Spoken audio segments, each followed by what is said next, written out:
दरवर्षी 9 ऑगस्ट हा दिवस संयुक्त राष्ट्रसंघाच्या पुढाकाराने जागतिक आदिवासी दिन म्हणून साजरा केला जातो.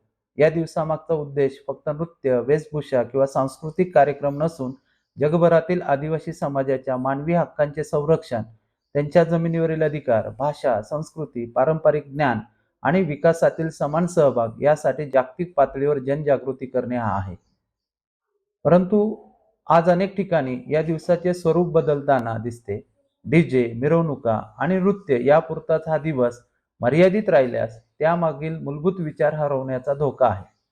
नृत्य आणि संस्कृती ही आदिवासींची ओळख आहे, परंतु तीच संपूर्ण भूमिका नाही. आदिवासी दिन म्हणजे केवळ आनंदोत्सव नसून आत्मपरीक्षण, संघटन आणि हक्कांच्या संरक्षणाचा दिवस आहे.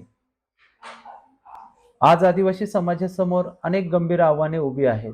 जंगल, जमीन आणि जल अधिकारांचे प्रश्न, संविधानातील 5वी, 6वी अनुसूची आणि पेसा कायद्याची प्रभावी अंमलबजावणी, शिक्षणातील मागासलेपणा, आरोग्य, रोजगार, विस्थापन, स्थानिक भाषांचे जतन, डिजिटल दरी, हवामान बदल आणि आधुनिक तंत्रज्ञानाच्या युगात स्वतःची ओळख टिकवण्याचे आव्हान अधिक तीव्र झाले आहे. या प्रश्नांवर चर्चा न करता केवळ मनोरंजनात दिवस घालवणे म्हणजे या दिवसाच्या उद्देशालाच हरताळ फासणे होय.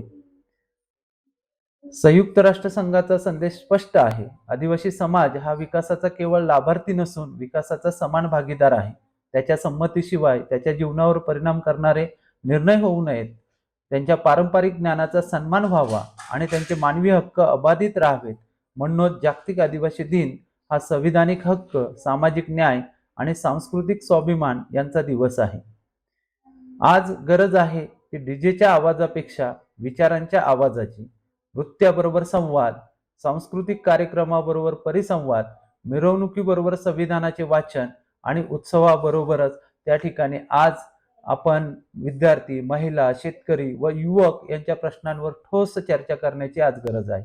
आदिवासी समाजातील यशस्वी व्यक्तींचा सन्मान, गुणवंत विद्यार्थ्यांचा गौरव, रक्तदान, वृक्षारोपण, पुस्तक प्रदर्शन, कायदेविषयक मार्गदर्शन, कौशल्य विकास, आधुनिक तंत्रज्ञानाची ओळख अशा विधायक उपक्रमांनी हा दिवस अधिक अर्थपूर्ण होईल असे मला वाटते. जागतिक आदिवासी दिन हा डीजेच्या तालावर विसरण्याचा नव्हे, तर इतिहास, संविधान आणि भविष्य यांची सांगड घालण्याचा दिवस आहे. आपल्या पूर्वजांच्या संघर्षाची आठवण ठेवत, संयुक्त राष्ट्रसंघाच्या भूमिकेला समजून घेत, आधुनिक जगात ज्ञान, संघटन आणि स्वाभिमानाच्या बळावर पुढे जाण्याचा संकल्प करण्याचा हा दिवस आहे. उत्सव असू द्या हो, पण त्याहून मोठा असू द्या विचार. नृत्य असू द्या, पण त्याहून मोठा असू द्या अधिकारांचा आवाज. हा जागतिक आदिवासी दिनाचा खरा अर्थ आहे असं मला वाटतं. सर्वांना जागतिक आदिवासी दिनाच्या हार्दिक शुभेच्छा. धन्यवाद. जय आदिवासी.